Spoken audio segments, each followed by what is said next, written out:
तीन दामाद की सास पार्ट 2। अब तक आपने सुना कि कावेरी जी अपनी तीनों बेटियों ईशा, मोहिनी और सुहाना की शादी तीन घर जमाई लड़कों के साथ करवा देती है। उन्हें लगता है कि ये लड़के शायद घर का कामकाज संभाल लेंगे, लेकिन उनके तीनों घर जमाई बहुत आलसी थे। वो नौकरी भी नहीं करते थे और बाहर का काम भी नहीं। कावेरी जी ने अपनी बेटियों से कहा कि वो प्रेगनेंसी का बहाना बनाकर अपने पतियों को सबक सिखाए।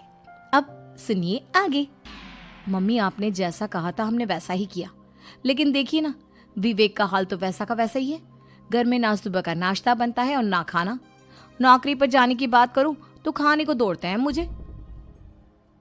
हाँ मम्मी, मैंने भी सुमित को कितनी बार कहा कि अगर नौकरी नहीं करनी तो कोई छोटी सी दुकान ही खोल लो। घर का खर्चा कैसे चलेगा? देखो दोपहर के 12 बजने आए और जनाब अभी तक सो रहे हैं। हाँ मम्मी, ईशा और सुहाना ठीक कहती हैं। अविनाश का भी यही हाल है। जब मैंने अपनी प्रेगनेंसी के बारे में कहा तो मुझसे कहने लगा, अरे दूसरी लड़कियां तो 9-9 महीने तक नौकरी करती है, बस डिलीवरी के टाइम छुट्टी लेती है। मोहिनी, तुम भी नौकरी करो। अब मुझे कहाँ नौकरी मिलेगी? मम्मी बताओ अब मैं क्या करूँ? हे भगवान, क्या सोचकर घर जमाई दामाद लाई थी मैं कि मेरी बेटियां मेरे पास रहेंगी और खुश रहेंगी, लेकिन इन आलसी दामादों ने तो हमारी जिंदगी को भी प्रॉब्लम में डाल दिया है। मैं तो कहती हूँ मम्मी, हम लोग वापस अपनी जॉब पर जाना शुरू कर देते हैं। बता देते हैं इन लोगों को कि हमने प्रेगनेंसी का बहाना किया है। नहीं नहीं बेटा, ऐसी गलती भी मत करना।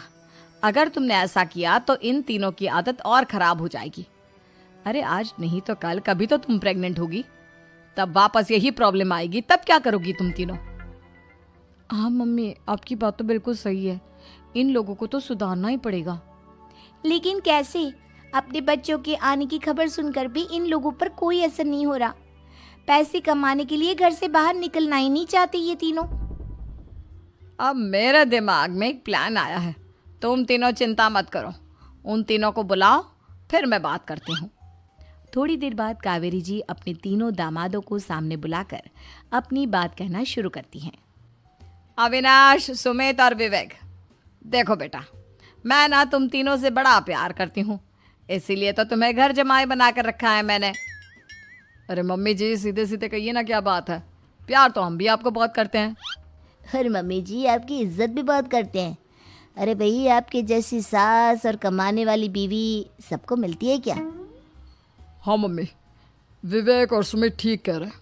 आपकी बेटी से शादी करके मेरी तो ज़िंदगी ही अच्छी हो गई है। जानती हूँ मैं, और ये भी जानती हूँ कि तुम तीनों अपने अपनी बीवियों से बहुत प्यार करते हो। बेटा, बात ऐसी है कि हमारे कुल गुरु ने कहा है कि प्रेग्नेंट होने के बाद मेरी तीनों बेटियां शुरू के 4 महीने हमारे गांव में जाकर रहेगी, जहां मेरे चाचा जी रहते हैं। अरे लेकिन क्यों मम्मी, गांव में जाकर रहने की क्या ज़रूरत है इन तीनों को? वो क्या है ना बेटा, हमारे परिवार को एक श्राप है। अगर मेरी बेटियों ने यहाँ पर बच्चा पैदा करने की कोशिश की तो उनके बच्चों को कुछ भी हो सकता है। इसलिए अब से लेकर 4 महीने पूरे होने तक इन्हें गांव वाले घर में रहना पड़ेगा।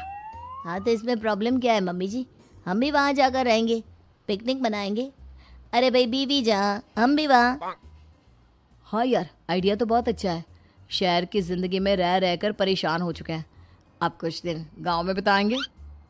तुम लोग समझने की कोशिश क्यों नहीं करते? तुम में से कोई भी वहाँ नहीं जा सकता, और मैं यहाँ रहूँगी ना तुम तीनों के साथ। 4 महीने की तो बात है, उसके बाद ये तीनों ही लौट कर आ जाएंगी। ठीक है मम्मी जी, अब हमारे बच्चों का सवाल है तो ये तो करना ही पड़ेगा। कावेरी अपनी तीनों बेटियों को कुछ दिन के लिए घर से बाहर कहीं दूसरे शहर में रहने के लिए भेज देती है। कुछ दिनों के बाद, अरे मम्मी जी, बहुत दिन से पिज्ज़ा नहीं खाया, मंगवाइए ना। क्या बताऊं बेटा, पहले तो बेटियां खर्चा दे देती थी क्योंकि उनकी नौकरी थी, लेकिन अब तो मेरे पास पैसे ही नहीं बचे। थोड़े बहुत पैसे हैं जो बच्चों की डिलीवरी में काम आएंगे। लेकिन मम्मी जी, आपकी बेटियों को वापस आने में तो अभी बहुत वक्त बाकी है।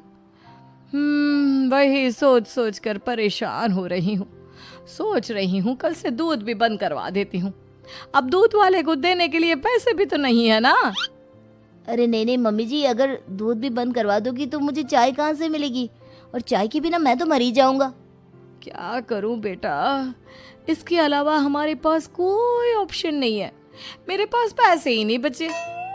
इस तरह कावेरी जी धीरे धीरे अपने तीनों दामादों को पैसे देना बंद कर देती हैं और घर में खाने पीने की चीजें लाना भी बंद कर देती है।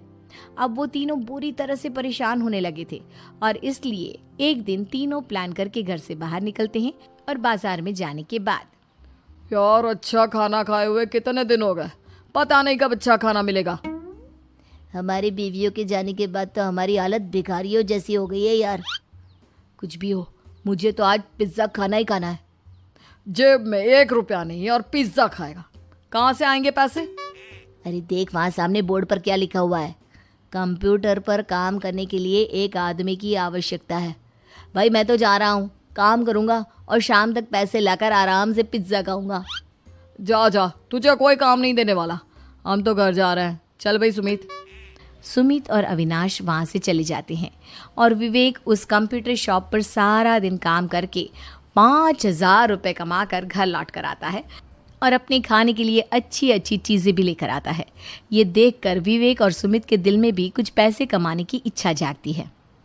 अरे सुबह सुबह कहाँ चल दिए तुम? मम्मी जी एक बहुत अच्छी जगह मिली है, कंप्यूटर पर काम करने के 5,000 मिले थे कल मुझे। अगर रोज़ काम करूँगा तो पूरे 40,000 की तनख्वाह। अरे वाह, ये तो बहुत अच्छी बात है दामाद जी, आपको जाना ही चाहिए। सुमित और अविनाश विवेक को इस तरह तरक्की करते देखकर परेशान हो जाते हैं और वो दोनों भी काम की तलाश में निकल पड़ते हैं। धीरे धीरे उन दोनों को भी काम मिल जाता है। अब कावेरी के तीनों दामाद छोटी मोटी नौकरी करके अच्छा पैसा कमाने लगे थे। एक दिन कावेरी उन्हें अपने पास बुलाती है। अरे वाह, विवेक 40,000 कमा लेता है, अविनाश 60,000 और सुमित तुम भी 40,000 के आसपास कमा ही लेते हो। कुल मिलाकर तुम अच्छे खासे पैसे कमा रहे हो बेटा। हाँ मम्मी जी, बहुत मज़ा आता है जब महीने के एंड में मोटी रकम हाथ में आती है। पूछिए मत मम्मी जी, घर में रहकर रोटी बना बना कर और तो जैसा महसूस होने लगा था मुझे तो। हाँ बेटा, तुम तीनों की बात तो बिल्कुल ठीक है और जानते हो अब तुम तीनों की पत्नियां भी वापस लौट कर आने वाली है। लेकिन मम्मी जी अभी तो उन्हें गए सिर्फ 2 महीने हुए हैं, आपने तो कहा था वो 4 महीने के बाद लौट कर आएंगी। ऐसा कुछ नहीं है बेटा, मैं सिर्फ तुम तीनों को सबक सिखाना चाहती थी कि आदमी घर में बैठकर बीवी की कमाई खाता हुआ अच्छा नहीं लगता। इस दुनिया में हर इंसान को मेहनत करनी चाहिए, काम करना चाहिए, चाहे वो औरत हो या आदमी, ताकि अपने परिवार को संभाल सके। कावेरी की बात सुनकर उन तीनों को अपनी गलती का एहसास होता है और कावेरी उन्हें सच बता देती है कि ईशा, सुहाना और मोहिनी शहर में ही कहीं दूसरी जगह रह रहे थे। शाम के वक्त उन तीनों की पत्नियां लौट कर आ जाती है और कावेरी